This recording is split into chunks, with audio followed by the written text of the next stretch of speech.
에베소서 1장 7절로 10절까지 봅니다. 함께 합니다. 시작.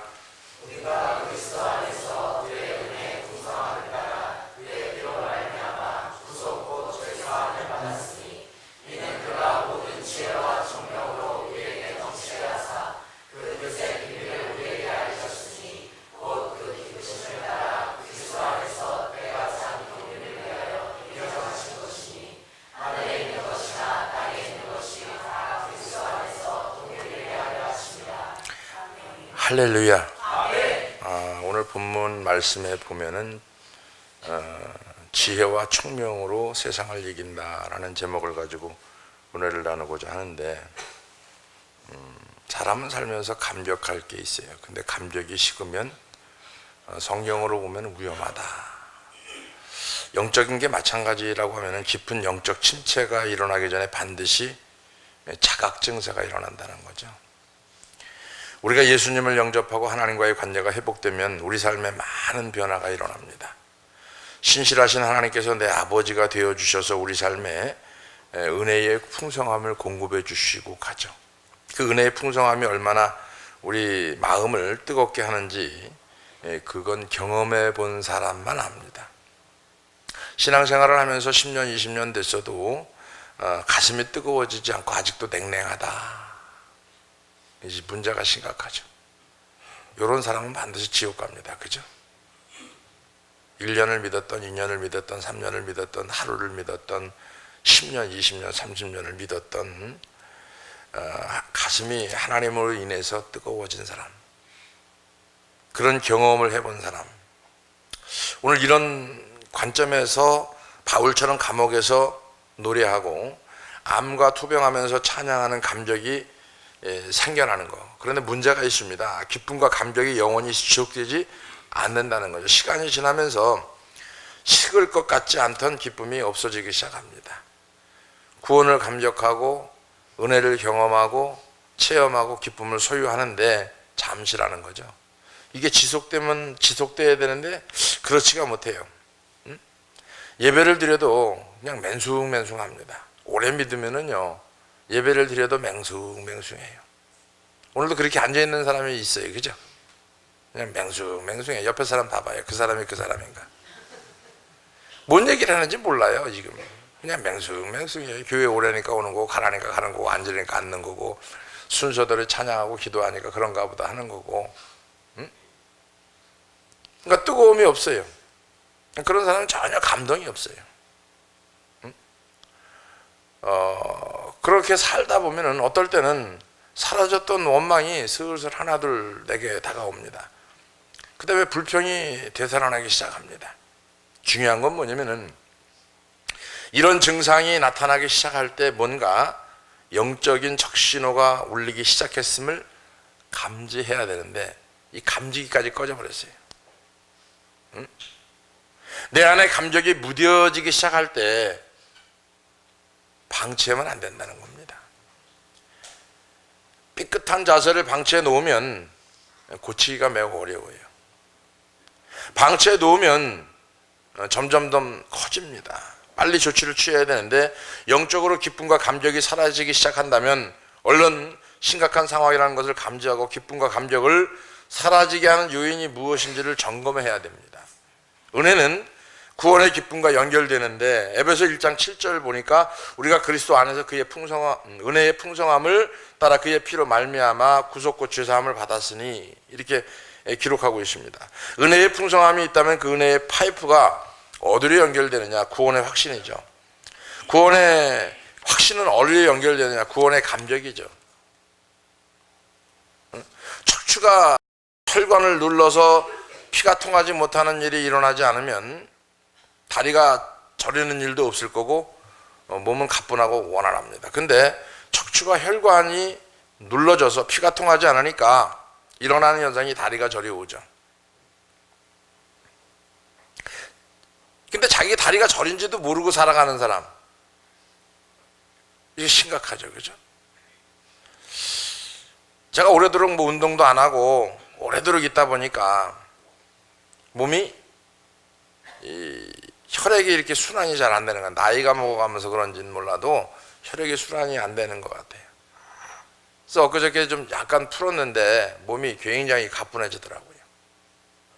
다리도 좋아지고 척추도 좋아지고 다 좋아지는 것 같아요. 좋아졌는데 계속 해야 되는데 사람이 그때뿐이에요. 그때뿐이에요. 그거를 어그러진 거를 바로 잡으려고 그러니까 보통 고통이 아니에요. 어떤 살점을 드러내는 아픔처럼 아프더라고요. 그걸 한 이틀 해보니까 야, 이게 뭐 몽롱해지는 것 같고 어그러진 거를 잡는데 이렇게 힘들더라고요.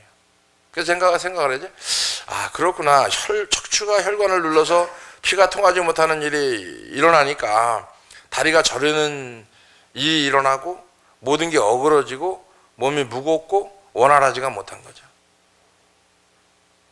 이처럼 우리가 그리스도 안에서 영적인 눌림이 없을 때에는 자연스럽게 은혜가 구원의 확신과 기쁨으로 연결이 됩니다. 근데 죄사함 받은 은혜로 인해서 마음의 기쁨과 감사가 감격이 넘치게 되는 것이 바로 이 감격을 가지고 살아야 되는데, 그렇지 못하면 자연스럽게 흐르지 못하면, 은혜가 흐르지 못하면 구원의 확신도 없는 거죠. 그것이 그 구원의 확신이 기쁨으로 연결되지도 못하죠. 그러니까 어그러져 있는 거예요. 어그러져 있는데 어그러진지 모르고 살아가는 거예요. 그냥. 이 정도는 버틸만 하니까. 디모데전서 1장 13절에 내가 전에는 회방자요 핍박자요 포행자였으나 도리어 국류를 입은 것은 내가 믿지 아니할 때에 알지 못하고 행하였습니다. 바울이 이렇게 자기의 치부를 드러낼 수 있는 용기는 어디에서 나왔을까? 바로 이겁니다. 디모데전서 1장 14절. 우리 주의 은혜가 그리스도 예수 안에 있는 믿음과 사랑과 함께 나에게 넘치도록 풍성했다.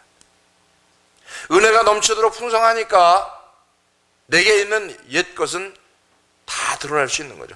사도 바울이 자기 과거의 치부를 감추지 않고 드러낼 수 있었던 것은 그것을 뒤덮어버릴 정도로 풍성한 은혜의 감격을 경험했기 때문에 자기의 치부를 드러낼 수 있는 거죠.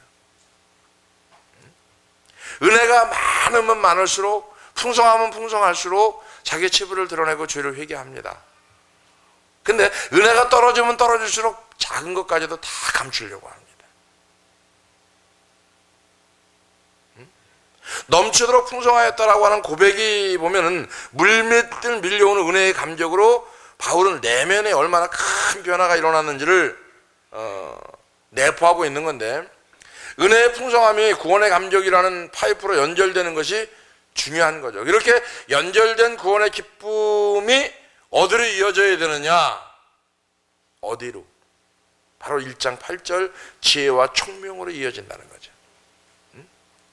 지혜와 총명으로 우리에게 넘치게 하사, 우리가 은혜의 풍성함을 누리면 그것이 구원의 감격으로 환경을 초월하는 기쁨으로 연결되고, 기쁨이 넘치는 정서적인 안정이 이루어지면 자연스럽게 지혜와 총명이 따라오게 되어 있습니다. 잠언서에는 이런 말씀을 하죠. 지혜가 제일이니 지혜를 얻으라.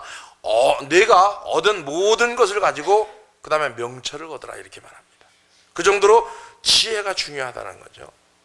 지혜와 관련해서 우리가 꼭 알아야 할 중요한 한 가지가 있는데, 야고보서 3장 13절에 보니까 너희 중에 지혜와 총명이 있는 자가 누구뇨?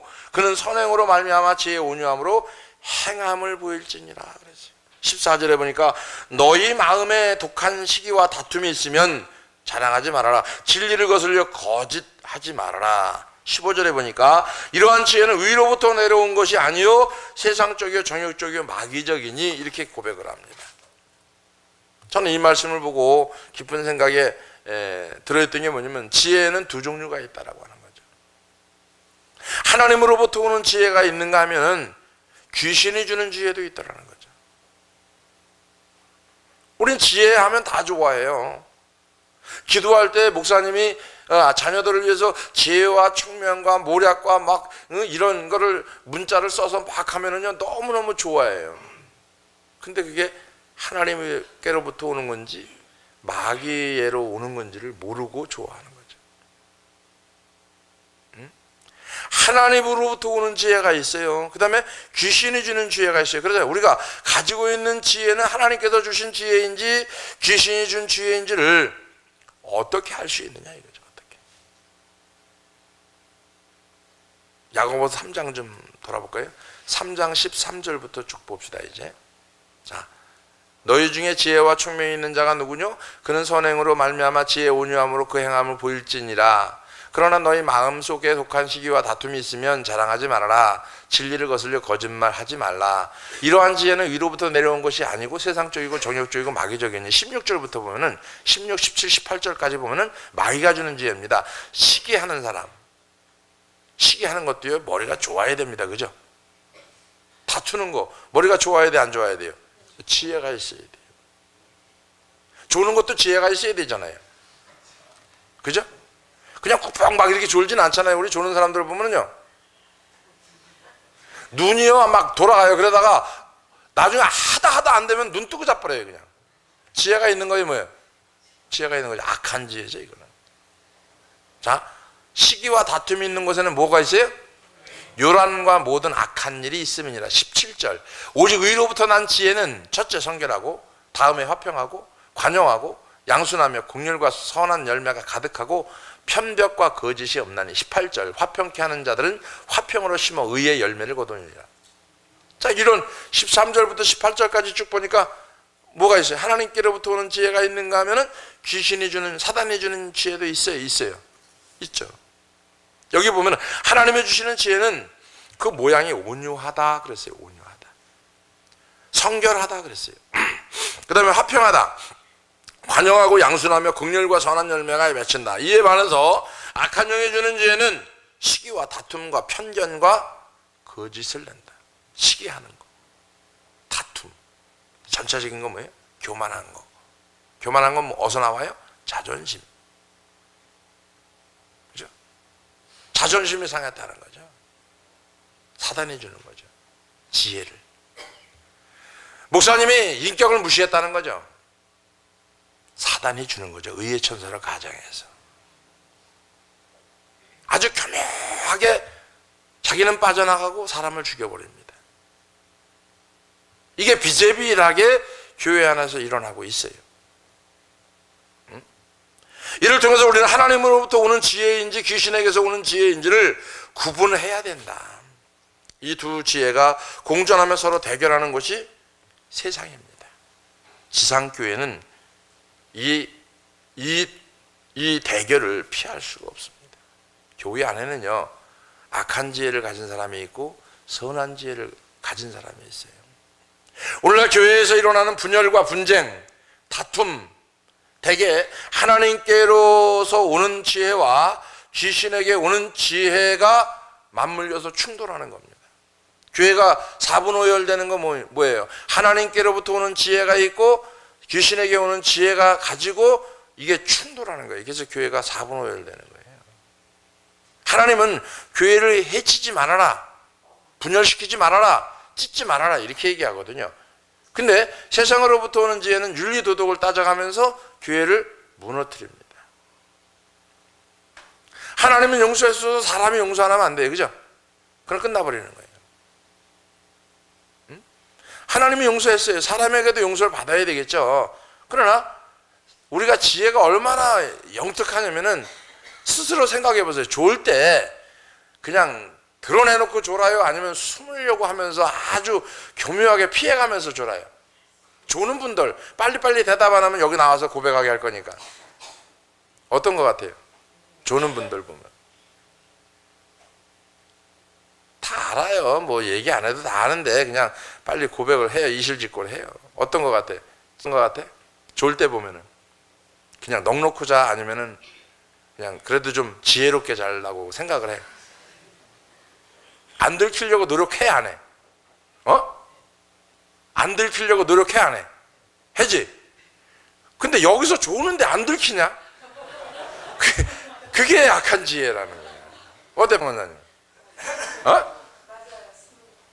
근데 다 보이는데 그게 어때, 정 권사님은? 여기서 최고 조는데 대가가 누구냐면 권사입니다. 자는 거예요. 눈 뜨고. 하다 못해. 이제 그저 두 번째는 뭐냐면은 괜히 성경을 넘겨요. 자다가 일어나면. 집에서는 성경 들치지도 않아요. 근데 자다가 괜히 성경을 들쳐요. 성경을 들치는 사람은 내가 못 봤을 때 좋은 거예요. 응? 백권사님. 그렇게 졸면서 남편한테 잔소리하면 안 되죠. 집사는 4년 평생까지 한 번도 안 졸은 것 같아. 그죠? 그죠? 졸았어요? 가끔 졸았어요? 안 돼, 못 봤어.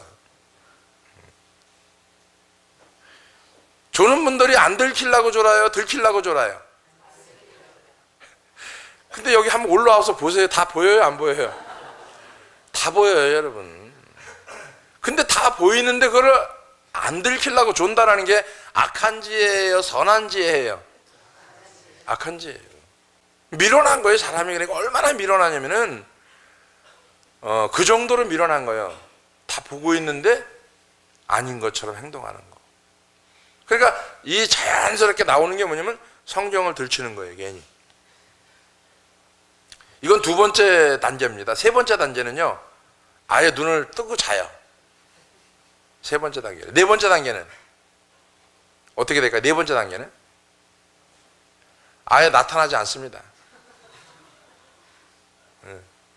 너무 졸려오니까 아예 안 나타나는 거예요. 네. 근데 너무 기가 막힌 거는 이렇게 졸다가도 예배가 끝나는 시간은 어떻게 기가 막히게 알아서 자요? 안 자요? 안 자요. 눈이 말똥말똥 떠져. 이게 악한 지혜라는 거예요, 여러분. 사단은 오늘 사자와 같이 두루 산길자를 찾고 다니며 우리를 넘어뜨리고 쓰러뜨리고 졸게 하고 못 듣게 하고, 왜? 꼭 들어야 될 말씀이기 때문에 못 듣게 하거든요. 응? 그래서 가만히 보면은 지금 세상에 귀신의 지혜가 얼마나 번뜩이고 있는지 모르죠. 그렇기 때문에 우리에게는 하나님으로부터 오는 지혜가 필요하고, 그 지혜를 구하는데 가장 중요한 것이 영적 혈류가 막히지 않아서 내 안에 구원의 기쁨과 감격이 정상적으로 흐르게 하는 거예요. 영적인 뭐가 흘러요? 혈류가 막히지 않도록. 그러면서 지혜와 총명은 그 영적 파이프를 따라서 자연스럽게 흘러가게 되어 있죠. 전 그렇게 생각해요. 한 교회의 목사가 되고 보니까 목회라는 것이 참 어렵기도 하고 쉽다고 생각이 들어요. 참 어떤 면에서는 굉장히 어려운 거고 어떤 면에서는 굉장히 쉬운 거예요. 하나님께서 주시는 지혜를 가지고 그때그때 그냥 공급해 주시는 신령한 지혜만 있으면 그냥 학력이 조금 딸려도 공부를 좀 못해도 목회하는 데는 아무런 지장이 없습니다. 전혀 지장이 없어요. 하나님이 주시는 지혜를 내가 수용하고 받아들여서 그때 공급해 주시는 신령한 성령의 지혜를 가지고 은혜를 가지고 가면은 학력이 필요가 없어요, 사실은. 근데 반대로 아무리 고학력의 풍성한 지식을 갖췄다 하더라도 그때 공급되는 하나님의 지혜가 없으면 할 수 없는 게 목회입니다. 아무리 지식으로 목회를 하려고 해도 목회가 안 되는 거예요. 이걸 로마서 12장 21절에 보면은 악에게 지지 말고 선으로 악을 이기라라는 말씀이 있습니다. 저는 이 말씀을 약간 좀 바꿔서 이렇게 좀 해봤어요. 하나님이 주시는 지혜로 악한 지혜를 이겨라. 하나님이 주시는 지혜를 받으면 세상에서 주시는 악한 지혜를 능히 이길 수 있더라는 거죠. 하나님이 주시는 선한 지혜가 우리에게 공급되지 않으면 우리는 세상에서 날마다 패하고 꺾이고 수모를 겪을 수밖에 없죠. 악한 세상 지혜를 뒤덮고도 남을 하나님의 지혜가 우리에게 꼭 필요하다. 믿는 사람에게는 하나님의 지혜가 꼭 필요해요. 왜? 세상 지혜를 뒤덮고도 남을 지혜가 내게 있어야 되니까. 세상은 악하거든요. 그래서 잠언서 9장 10절에 보니까 여호와를 경외하는 것이 지혜의 근본이다. 거룩하신 자를 아는 것이 명철이다. 하나님을 경외하는 거, 이게 지혜의 근본이다. 그 다음에 거룩하신 자를 아는 것이 명철이다. 근데 많은 사람들이 이걸 잘 모르죠. 지혜는 하나님을 경외하는 데서부터 생겨납니다. 즉 저번에 말씀드렸던 것처럼 말씀이 지혜가 성령으로 말미암아 내가 수용이 될 때, 내 안에 있을 때, 그때 성령께서 내 안에서 움직여가는 게 지혜입니다.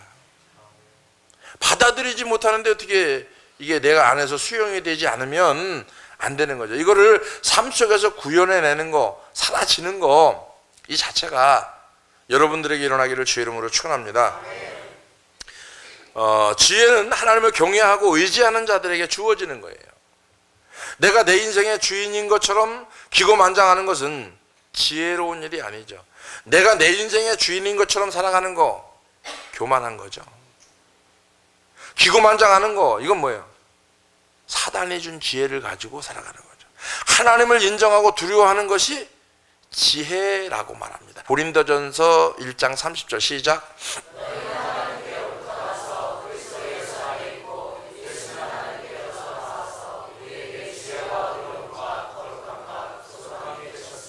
할렐루야. 골로새서 2장 2절 3절도 함께 읽어봅시다. 골로새서 2장 2절 3절 시작.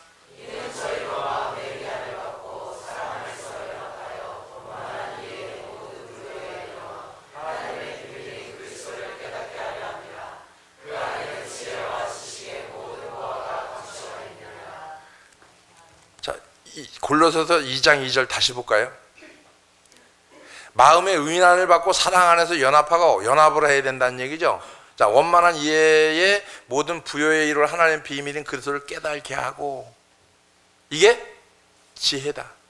그 안에 감춰 있는 지혜다. 그 안에 감춰 있는 보화다. 이렇게 얘기하는 거죠. 다퉈야 돼요? 다투지 말아야 돼요? 다투지 말아야 돼요? 다퉈야 돼요? 말로 다투는 것보다 마음에서 다투지 말아야 돼요. 이런 거 있죠. 이런 거 집에 보면은 예술 믿든 안 믿든 다 아는 거예요. 이런 거는 여자가 도끼를 품었는지 안 품었는지 남자는 금방 알까요 모를까요? 남자들은 알아요.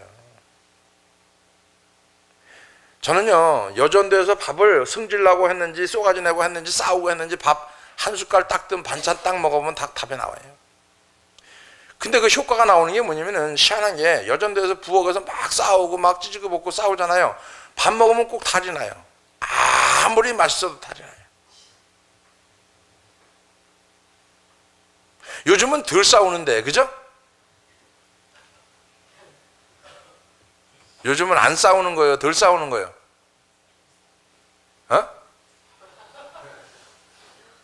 어떤 것 같아요? 안 싸우는 것 같아요? 덜 싸우는 것 같아요? 이 집사님이 진실하니까 어떻게? 어떤 것 같아요, 집사님? 덜 싸우는 거지? 안 싸우는 건 아니지? 거기도 한몫하니까, 그지?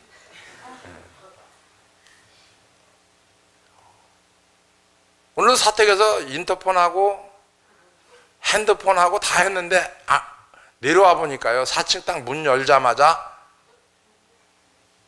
나는 무슨 싸움이 일어났는 줄 알았어요. 누가 집사님 소리가 여자 소리가 바깥으로 문지방 넘어가면 이건 안 되는 거거든요. 문지방을 몇 개 넘어왔냐면 4개 넘어왔어요.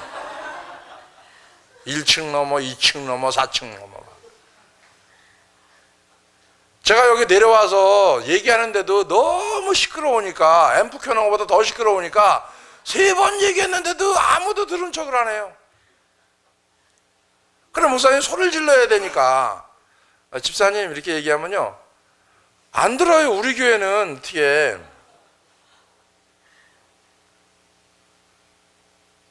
나를 나쁜 사람 만들지 말고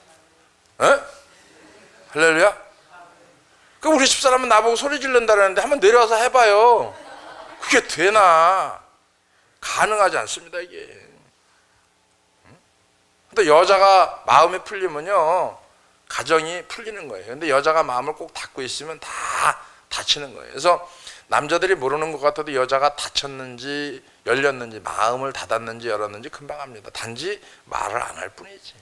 왜? 말을 하면 그 화근이 나한테 다 쏟아지니까 아예 피해가는 거예요. 아예. 응? 괜히 똥물 튈 필요 뭐 있어요, 그죠? 가만히 내비두면 지 스스로 막 떠들고 조금 있으면 다 해결될 일을 괜히 한마디 던졌다가, 그래 안 그래요, 김태한수 집사님? 맞아 안 맞아? 그런 거 경험 있어 없어? 많지. 자, 우리가 척추가 혈관을 눌러서 그 흐름이 원활하지 못하면 여러 가지 문제가 생기는 것처럼 우리 영혼의 피가 잘 통하지 않으면 아무리 교회에 열심히 다녀도 아무 소용이 없습니다. 교회에 다니는 것은 집안에서 그대로 행해야 되는 거예요. 교회에 올 때만 은혜고, 교회에 올 때만 예수 믿는 거고, 교회에 올 때만 집사 권사가 아니고, 집에서도 권사가 돼야 되고, 바깥에 나가서도 권사가 돼야 되고, 그죠? 가정에서도 권사가 돼야 되고, 다 이게 돼야 되는데 교회에 와서만 권사 집사가 되면 안 되죠. 응? 이게 삶 가운데 이게 흘러가야 되죠. 뭐가?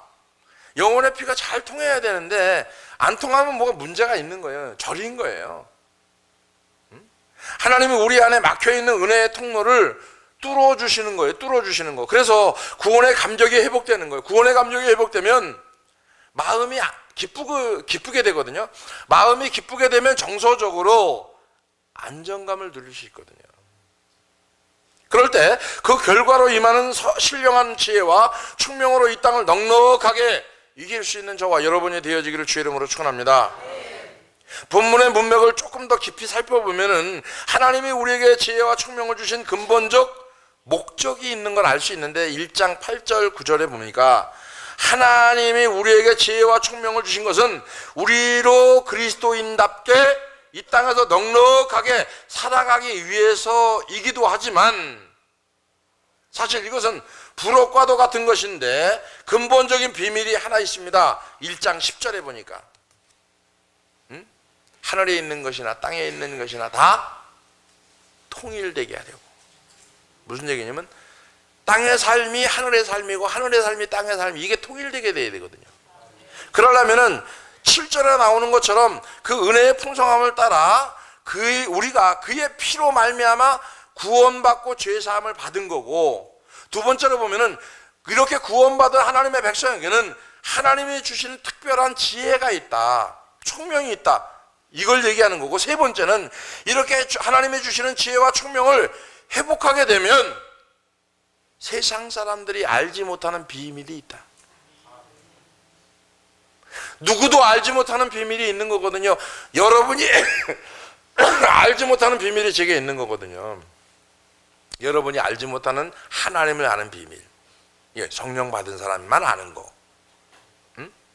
하나님이 계획하시고 꿈꾸는 비밀이 뭔지를 알게 되는 거죠. 마태복음 13장에서 얘기합니다. 씨 뿌리는 비유로 들려주는데 그때 제자들이 묻습니다. 어째서 그들에게 비유로 말씀하시나이까? 마태복음 13장 10절에. 그래서 예수님이 이렇게 대답합니다. 13장 11절에 천국의 비밀을 아는 것이 너희에게는 허락되었지만 그들에게는 허락되지 않았다고 합니다. 천국의 비밀을 아는 것이 다 아는 게 아니고 어떤 사람에게는 천국의 비밀을 아는 것이 허락이 되었고 어떤 사람에게는 천국의 비밀을 아는 것이 허락되지 않았다. 제가 이 말씀 보고 무릎을 치면서 그렇구나. 전 제가 천국의 비밀을 알기 때문에 모든 사람이 다 통용하게 천국의 비밀을 아는 것처럼 살아가는 줄 알았어요. 근데 천국의 비밀을 수천 번 얘기를 해도 못 알아듣는 거예요. 도대체 왜 그럴까? 근데 이 마태복음을 보다가 천국의 비밀은 모든 사람에게 다 공개된 게 아니라는 거예요. 이거를 하나님께서 부연 설명을 해줍니다. 13장 13절 13절부터 16절까지. 그러므로 내가 저희에게 비유로 말하기는 저희가 보아도 보지 못한, 진짜 맞는 게 뭐냐면요, 분명히 이걸 봤어요. 근데 몰라요. 얘기를 수천 번 합니다. 얘가 이 얘기하는 거예요. 한국 사람은 말이 통하는데 마음이 안 통하고요. 캄보디아는 말은 안 통하는데 마음이 통해요. 신학생들은 마음이 통합니다. 제가 저거 후딱 갖고 옵니다. 저거가 뭔지 알아요. 근데 한국 사람들은 저거 그러면 안 갖고 와요. 왜 안 갖고 오냐고 물어보면 얘기 안 했다는 거예요. 아니 이거를 쳐야 되니까 저거 그럼 망치지 꼭 얘기해야 알아요. 얘기 안 했다는 거예요. 그러니까 뭐예요? 들어도 듣지 못하는 거예요. 듣지 못하니까 깨달지 못하는 거예요. 14절에 보면은 이사야 예언이 저에게 이렇으니 너희는 듣기는 들어도 깨달지 못할 것이요 보기는 보아도 알지 못하리라. 야, 저는요 기가 막힌 게 뭐냐면은 이거 딱 접목되는 게 한국 사람들은 수없이 얘기해도 못 알아들어요. 근데 캄보디아 신학생들은 말을 안 해도요 마음이 통하니까 그 다음에 뭘 할지 알아요. 찔리는 거 없어요, 여러분. 찔리라고 얘기한 건데. 15절 보세요. 15절. 이 백성들이 마음이 완악하여. 자, 왜 못 들어요? 왜 깨닫지 못해요? 마음이 굳어져 버린 거예요.